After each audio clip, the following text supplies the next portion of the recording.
한 선지자가 이스라엘의 아합 왕에게 나아가서 이르되 여호와의 말씀이 내가 이 큰 무리를 보느냐 내가 오늘 그들을 내 손에 넘기리니 너는 내가 여호와인 줄을 알리라 하셨나이다. 자, 어제까지 이제 북이스라엘과 아람이 이제 전쟁하기 바로 직전까지 갔죠. 전쟁을 하게 된 것은 아합 왕이 마지막에 이런 말을 했었죠. 갑옷 입는 자가 갑옷 벗는 자 같이 자랑하지 못할 것이라. 자, 싸워보지도 않고 함부로 말하지 말라, 자랑하지 말라라고 이렇게 아합이 말하자 베나답 왕이 화가 났죠. 그래서 자기 부하들에게 당장 공격 준비에 들어가라 이렇게 말을 했습니다. 자, 이런 상황에 이제 전쟁이 시작되기 바로 직전에 하나님이 한 선지자를 아합 왕에게 보낸 것입니다. 자, 이거 보면은 여러분 그 시대에 엘리야만 있었던 것은 아니란 걸 알 수 있겠죠. 엘리야가 나만 혼자 남았습니다 이렇게 얘기했지만 엘리야 아니고도 이름 없는 무명의 선지자가 있습니다. 그리고 나중에 보면 또 다른 선지자 한 명도 나와요. 그리고 오바댜가 그 자기가 동굴에 숨겨서 떡과 물을 줬던 100명의 선지자가 또 있었습니다. 자, 그러니까 어느 시대에나 자, 여러분 하나님의 신실한 종들은 있습니다. 세상이 어쨌든 뭐 우리 교회 뭐 크리스찬이 어떻다 이렇게 우리가 말하지만 그렇지 않습니다. 하나님은 그 신실한 종들을 다 이렇게 미리 준비시켜 놓고 또 그들을 통해서 일하고 계신다는 거죠. 자, 오늘도 이 한 선지자가 바로 그런 선지자입니다. 그래서 하나님께서는 이 선지자를 아합에게 보냈습니다. 보내는 이유는 자, 이 전쟁을 이번 전쟁에서 너희가 이스라엘이 승리하게 해주겠다. 전쟁에서 이기게 해주겠다는 그 말씀을 전하라고 이 선지자를 보낸 거죠. 자, 내가 오늘 그들을 내 손에 넘기리니 즉 너희가 오늘 아람을 이길 것이다.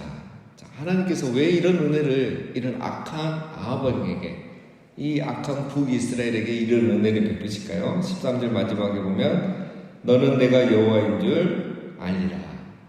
그러니까 이번 전쟁이 이길 수 없는 전쟁인데 이번 전쟁을 이김을 통해서 하나님이 살아계시고 하나님이 참 하나님이심을 너희가 알게 될 것이다. 그렇죠? 유리한 상황에서 이기면 그런 게 아니지만 너무너무 불리한 상황에서 이기게 되면 그건 하나님 도움 없이는 이길 수 없는 것이죠. 자, 나중에 이제 보면 알 수 있지만 이스라엘은 지금 군대가 몇 명이냐면 7,232명이고 아람 군대는 아마 대략 한 10만 명 정도로 추정을 합니다. 그러니까 7,232명 대 10만 명의 전쟁이에요. 이길 수 없는 전쟁이죠. 자, 그러나 이 전쟁을 이기게 해주겠다라는 겁니다. 자, 놀라운 소식이죠. 아합이 듣고 기가 쫑긋합니다. 14절에 아합이 이르되 누구를 통하여 그렇게 하시리이까? 대답하되 여호와의 말씀이 각 지방 고관의 청년들로 하리라 하셨나이다. 아합이 이르되 누가 싸움을 시작하리이까? 대답하되 왕이니이다. 자, 아합이 선지자에게 묻죠. 그러면 누구를 통해서 이 전쟁을 하시겠습니까? 저 큰 군대를 이기려면 누가 가서 싸워야 됩니까? 이렇게 하죠. 선지자가 대답하기를 하나님께서 각 지방의 고관의 자녀들 그 청년들이 나가서 싸우게 할 것이다. 이렇게 말하는 거예요. 그러니까 이제 또 아합이 또 묻죠. 그러면 누가 싸움을 시작하겠습니까? 누가 먼저 공격을 해야 되느냐? 라고 묻죠. 선지자가 왕이니다. 이 말은 왕부터 이스라엘이 먼저 선제 공격을 해야 된다. 이렇게 얘기를 하는 거죠. 참 이 다 보면 말이 안 되죠. 군대도 아니고 청년들이고 또 수가 얼마나 될지도 알 수 없고 그리고 훨씬 더 불리한데 성 안에서는 방어적인 공격을 해야 되잖아요. 근데 먼저 나가서 공격하는 건 위험하지 않습니까? 근데 그런 방법을 하라고 이렇게 말합니다. 자, 아합이 어떻게 할까요? 15절 아합이 이에 각 지방 고관의 청년들을 계수하니 232명이요 그 외에 모든 백성 곧 이스라엘의 모든 자손을 계수하니 7,000명이더라. 자, 아합이 바로 나가서 군대를 소집을 합니다. 소집을 했는데 고관의 청년들이 다 조사해서 소집해 보니까 232명밖에 안 돼요. 그리고 이제 더 함께 나가서 이번에 싸울 사람을 모집하니까 7,000명이 나옵니다. 자, 왜 7,000명이 나왔을까? 자, 이제 뭐 이거는 진짜 실제로 7,000명일 것입니다. 그리고 또 하나 이제 이 7,000명이라는 숫자는 상징적인 숫자죠. 그 하나님께서 그 바알에게 복종하지 않고 무릎 꿇지 않는 자 7,000명을 내가 남겨두었다. 그렇게 말씀하신 적이 있잖아요. 자, 그 7,000명과 또 숫자가 일치합니다. 그래서 이거는 뭐 진짜 7,000명일 수도 있고 하나님이 예비하신 그런 7,000명, 하나님 예비하신 사람들이 있는 것입니다. 자, 어떻게든 이거 숫자로 보면은 7,232명입니다. 자, 하나님은 이걸 통해서 보여주고자 하시는 것이 있죠. 하나님께서 이 전쟁에서 승리하게 하시는 데는 병사의 수나 말이나 병거에 달려있지 않다. 병사의 수나 말과 병거의 수가 크게 문제가 되지 않는다는 것을 하나님은 보여주기로 원하는 거죠. 우리 하나님은 이런 걸 보여주기 참 많이 원하십니다. 우리 기드온의 용사도 보면 처음에 3만 명에서 3만 2천 명에서 10,000명으로 줄었다가 나중에 300명까지 줄지 않습니까? 말도 안 되는 걸 가지고 이기게 하시는 거. 이게 이제 하나님의 방법이잖아요. 자, 여러분, 우리가 그 하나님의 기적을 경험하는 길은 사실 생각보다 간단합니다. 역으로 나가면 됩니다. 역으로. 그러니까 가능성이 적은 일, 불가능해 보이는 일, 사람들이 안 된다고 하는 일, 좁은 길, 그런 데 가면 하나님을 경험할 수 있을 줄로 믿습니다. 근데 우리 사람들 그렇게 안 하거든요. 뭐도 없고 뭣도 안 되고 나는 이게 없고 이게 약하고 다 이렇게 없는 것만 보면서도 그것 때문에 안 된다고 말해요. 근데 오히려 하나님은 그런 데서 역사하시잖아요. 없는 데서, 불가능해 보이는 데서, 불확실성, 이 좁은 길, 여기가 바로 하나님이 역사하시는 장소거든요. 자, 그렇게 생각하면 우리가 어떤 상황에서든지 오히려 불가능하고 현실성이 없고 좁은 길, 자, 이런 데서 오히려 하나님을 경험하셨습니다. 그곳에서 하나님을 경험하려면 순종과 거룩이 필요하죠. 오늘 아합도 사실 순종하기 때문에 하나님을 경험하는 겁니다. 그래서 우리가 상황을 말할 게 아니라 순종과 거룩함으로 나가면 오히려 그곳에서 하나님의 살아계심을 또 기적을 체험할 수 있게 되는 겁니다. 자, 16절 그들이 정오에 나가니 장막에서 돕는 왕 32명과 더불어 마시고 취한 중이라.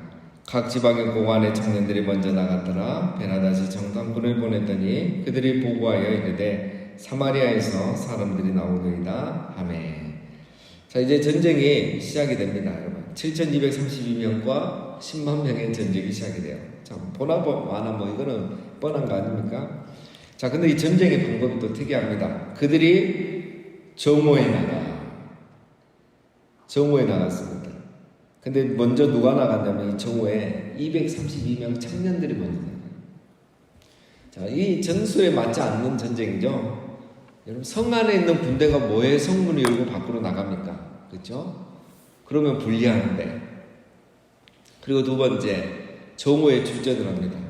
보통 여러분 힘이 약한 데가 공격을 할 때는 야밤에 기습 공격하잖아요. 그렇죠? 지금도 저기 러시아 우크라이나 이쪽 이스라엘 쪽 보면은 주로 언제 미사일 쏩니까? 한밤중에 쏘잖아요. 새벽에 쏘고.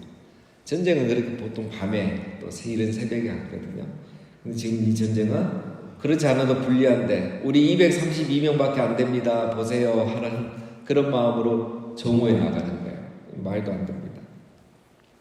그러니까 이것을 보는 그 베나단 왕이 어떻게 생각합니까? 긴장하지 않는 거예요. 그냥 정탐꾼 보내면서 야, 쟤들 뭐지? 나가서 한번 봐봐 이러는 거예요. 그 베나닷은 이 232명을 어떻게 봤습니까? 그냥 쟤들 협상하러 오는갑다, 항복하러 오는갑다, 아니면 이 뇌물 가지고 오는갑다, 이렇게 생각하는 거예요. 단순하게. 그러면서 뭐라고 하냐면 정탐꾼을 보내서 조사를 하러 가죠. 자, 18절에 그가 이르되 화친하러 나올지라도 사로잡고 싸우러 나올지라도 사로잡으라 하니라. 자, 베나다 나오는 거 말하는 겁니다. 저 232명이 나오는데 화친하러, 그러니까 황복하러 나왔던, 싸우려고 나왔던 다 생포해라 이겁니다. 자, 이 말 자체가 뭐죠? 이 베나다 왕이 긴장하지 않는다는 거예요. 왜냐면 이 대낮에 저 수가 나와서 싸운다는 건 사실 생각도 안 하고 있는 말이죠. 자, 이것은 바로 베나다시 지금 술에 취해 있다 했잖아요. 지금 신하들과 함께 술을 먹고 대낮에 술 취해 있습니다. 그러니까 베나다도 지금 제대로 파악을 못하는 거예요. 10명도 아니고 대표가 나오는 것도 아니고 232명이 나오는데 이거를 그냥 가볍게 생각한 겁니다.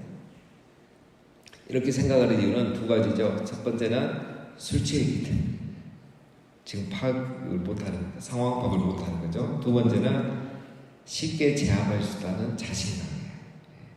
그래서 이런 지금 베나닷은 방심과 과시욕 때문에 상황 판단을 못하고 지금 이렇게 대처하고 있습니다. 자, 어떻게 됩니까? 그러다가 19절 각 지방 고관의 청년들과 그들을 따르는 군대가 승록에 나가서 각각 적군을 쳐 죽임에 아람 사람이 도망가는지라 이스라엘이 쫓으니 아람 왕 베나닷이 말을 타고 마병과 더불어 도망하여 피하니라. 자, 232명이 쭉 나오니까 여기서 지켜보고 있죠. 그러다가 이제 점점 가까워지면서 성 안에 있던 또 7,000명의 군대가 나옵니다. 그래서 이 7,232명이 동시에 아람 군대를 공격하니까 이 아람 군대가 깜짝 놀라서 다 도망간 거예요. 아마도 이 군대는 그리 생각했겠죠. 설마 저게 다라고 생각은 안 했겠죠. 와 하면서 나오니까 계속 나온다고 생각을 했겠죠. 그래서 아이고야 준비되지도 않았는데 갑자기 저기서 공격이 오니까 이 사람들이 놀래가지고 다 도망가고 그런 거예요. 베나다 왕도 말을 타고 도망갑니다. 자, 이렇게 해서 여러분 첫 번째 전쟁을 이기는 거예요. 21절에 이스라엘 왕이 나가서 말과 병거를 치고 또 아람 사람을 쳐서 크게 이겼더라. 예, 이스라엘이 대승을 했습니다. 7,232명으로 10만 군대를 이긴 거예요. 막 술에 취해가지고 도망가기도 쉽지 않았겠죠. 많이 막 다 잡아 죽인 겁니다. 사마리아를 초토화하겠다고 하고 만약에 그렇게 못하면 신들이 벌 위에 벌을 내려도 마땅하다고 큰 소리쳤던 베나다 왕은 말 타고 도망을 갑니다. 자, 여러분 첫 번째 전쟁이 이렇게 정말 말도 안 되는 방법으로 이겨버리죠. 자, 이게 바로 하나님의 방법입니다. 예. 누가 대낮에 그저 10,000명도 안 된 군대가 쳐들어올 거라고 생각을 했겠습니까? 상상도 못한 방법으로 오늘 승리하게 된 겁니다. 자, 오늘은 21절까지만 보겠는데요. 이제 22절부터는 두 번째 전쟁에 관한 겁니다. 자, 이스라엘과 아람은 여러분 총 3번 전쟁을 해요. 그 중에 오늘 이 본문이 첫 번째 전쟁이고 첫 번째 전쟁에서 이스라엘이 승리를 합니다. 자, 그리고 22절부터 이제 내일 아침 보면 34절까지가 두 번째 전쟁, 아벡에서는 두 번째 전쟁인데 여기서도 이스라엘이 승리를 합니다. 이번에는 두 번째 전쟁에서는 아합이 이 베나닷을 살려줘요. 죽여야 되는데 살려주면서 죄악을 맺게 됩니다. 그런데 이것이 이제 나중에 호환거리가 되어지고 3차 전쟁으로 이어지게 되죠. 그래서 결국 세 번째 전쟁 때 길르앗 라못에서 전투하는데 여기서 아합 왕이 또 순종하지 않습니다. 여기서는. 그래서 결국 죽게 되죠. 그래서 이 세 번의 전쟁을 통해서 이겨놓고도 아합 왕이 결국은 지게 됩니다. 자, 여러분 오늘 우리가 첫 번째 전쟁을 통해서 살펴볼 것은 첫 번째는 자, 여러분 이 전투를 통해서 이 전쟁을 통해서 하나님은 베나닷의 오만함을 심판하셨고 교만한 아합을 돌이키게 하기를 원하셨습니다. 베나닷은 어제 살펴봤죠. 교만하고 힘을 제어하지 못하는 왕이었고 아합은 분별력이 없고 하나님을 의지하지 않는 왕이었습니다. 하나님은 이번 전쟁을 통해서 아합이 이기고 베나닷은 패함으로 두 사람이 다 하나님을 알고 하나님께 돌아오기를 원하신 겁니다. 그렇게 큰 소리 쳤던 베나닷이 말도 안 되는 이 전술에 속아서 패하면서 정말 이스라엘의 하나님을 인정하기를 원하신 거죠. 아합도 마찬가지입니다. 자, 여러분, 이것이 바로 우리 하나님의 마음입니다. 이 악한 아합에게 왜 하나님이 이런 은혜를 베푸겠습니까? 가장 악한 이 아합에게 가장 강력한 엘리야 선지자를 보내고 가장 강력한 기적이 일어나게 하고 오늘 또 말도 안 되는 이런 전쟁, 그가 갈멜산에서 회개하지 않았음에도 이런 전쟁에서 승리하게 하신 거, 하나님의 마음은 아합 왕이 그리고 북이스라엘이 돌이키기를, 다시 하나님께 돌아오기를 원하신 거죠. 오늘 우리도 마찬가지입니다. 여러분, 우리 주변에 하나님 왜 저런 사람 그냥 내버리지? 그게 아닙니다. 하나님은 그 사람들이 다 하나님 앞에 돌아오도록 오늘도 그들에게 은혜를 베푸시고 또 그들이 기도할 때 그 기도를 들어주시는 겁니다. 하나님의 마음은 이런 거죠. 두 번째, 오늘 이 전쟁을 가지고만 우리가 묵상하면 전쟁의 승패는 군대의 수와 무게에 달린 것이 아니라는 겁니다. 전략이 아니라 여러분 순종만이 승리로 가는 길인 줄로 우리는 믿습니다. 아합이 궁지에 몰리니까 선지자의 말에 순종하죠.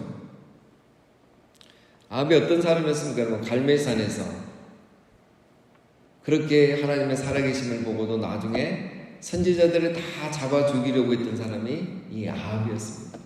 그런데 오늘은 자기 앞에 찾아온 이 선지자를 죽이지 않죠. 그리고 오히려 그 선지자의 말을 듣고 청년 232명과 군인 7,000명을 데리고 정오에 출전을 하는 겁니다. 아합이 순종하니까 하나님의 살아계심을 경험하게 되는 거죠. 하나님은 지금도 우리의 삶 속에서 이런 것을 원하십니다. 우리가 좁은 길에 있고 불가능한 상황, 더 불리한 상황, 억울한 상황에 있지만 거기서 우리가 순종과 거룩함으로 나갈 때 우리는 오히려 살아계신 하나님을 경험할 수 있게 되는 겁니다. 자, 오늘 말씀의 또 결론은 그 한 가지입니다. 결국 이 모든 상황이 어떻게 정리됐습니까? 하나님의 말씀대로 실현이 된 것입니다. 정말 말도 안 되는 일이 일어난 것은 말도 안 되는 일이 일어난 게 아니라 사실은 하나님이 말씀하신 대로 그대로 이루어진 것입니다. 그렇게 하나님의 말씀대로 성취되기 위해서 여러분, 베나닷은 대낮에 술에 취해 있고 상황 판단을 못하게 되고 적은 수의 군대가 나오니까 투항하러 나온지 협상하러 나온지 분별을 못하고 적이 공격을 할 때는 이미 준비가 되지 않아서 때가 늦었던 거죠. 그래서 그들은 도망간 겁니다. 자, 결국 그렇게 이런 상황들이 하나님 말씀대로 성취되기 위한 하나의 상황들이었던 것입니다. 그래서 여러분, 오늘 이 전쟁은 객관적인 전략으로 이긴 것이 아니라 전술로 이긴 것도 아니라 하나님의 말씀이 그대로 성취된 것입니다. 적은 수가 정오에 나갔더니 이런 일이 벌어진 것은 말씀 그대로 이스라엘이 성취되게 하기 위함입니다. 그래서 오늘 이 전쟁은 이스라엘이 이긴 게 아니고 말씀이 이긴 거고 하나님의 말씀이 이겼고 하나님의 약속이 이긴 것이고 하나님이 아람의 신을 이긴 것이다 라고 할 수 있는 것입니다. 자, 여러분 마찬가지입니다. 우리 삶 속에서도 승리하는 비결은 하나님이 싸우시도록 하는 것입니다. 불가능한 상황, 불리한 상황에서 우리가 말씀에 순종하고 거룩함을 지키면 하나님이 우리를 대신해서 싸우시게 되는 거죠. 거기에 승리가 있는 것입니다. 우리가 살아가면서 어려운 일, 억울한 일, 또 불가능한 일, 불가능한 더 불리한 상황, 그 모든 상황에서도 오히려 말씀 붙잡고 거룩하게 살아가심으로 오늘도 살아계신 하나님을 경험하시는 그런 우리 모두가 되시기를 주님의 이름으로 축원드립니다.